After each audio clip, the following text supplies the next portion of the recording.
you're talking about rules, in my mind, I'm thinking algorithms, AI.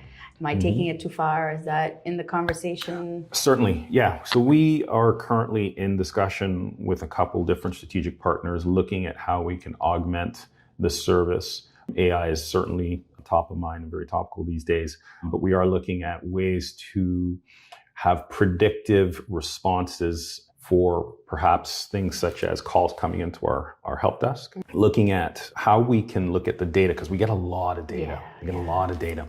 And so what types of things can we offer our clients? Some, baked in terms of, value-added service, some fee for service. So those are definitely things that we're looking at right now. And there's a couple interesting opportunities. Can't really talk about those right now. I get it. I'm just probing as far as you'll let me go with the questions. No problem.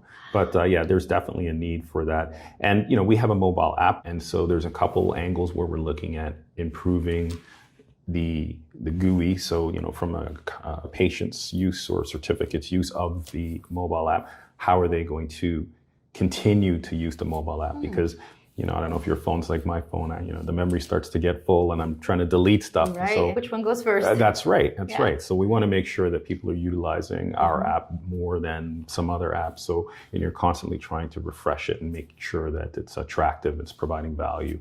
And I have so many questions. I want to write them down, but I'm going to try to remember them. First of all, let me take it back to the AI. I think you're best positioned actually as an adjudicator to think about AI because you have firsthand access to the data. And you said a lot of data, which is true, but it may be more complete than in other places. At adjudication level is where you carry the information for all pharmacies. So it's you have access to everything that's happening. It becomes very valuable in terms of insight and analytics and what you can give back to either the PSP vendor or the pharma or whoever your client is and is looking for that data. So is that accurate? Is that a fair assumption? Yeah, when it comes to pharmacy data, we collect everything that comes through on the CPHA standard. Not all of our clients would be or are interested in receiving all that. Sometimes they just want anonymized data.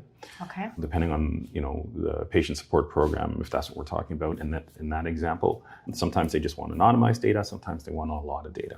A default position we've always taken, and it works for some clients and not for others, whereas we give them a lot of raw data. Here, fill your boots. You have access to the data. But what I've been finding lately is clients want a little more insight along with that data. So for us, I look at it as that's a different service.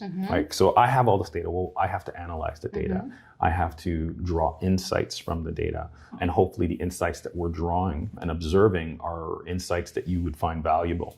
Ultimately, the patient support programs, they provide that to their drug manufacturer clients. And so we've taken the position historically that we don't want to compete that way. So we're just going to give you everything because we do not partner with drug manufacturers. We partner only with the PSPs, right? Okay. So that way it kind of keeps us agnostic, so we're not competing with our partners. Okay, got it. Yeah. But in terms of data, there is definitely opportunity to provide additional value add, different services, more insight. So it is an area that we're looking at and trying to evolve. We completed a project actually last year where we are going to use PowerBI a bit more and enable our clients to self-serve when it comes to reports.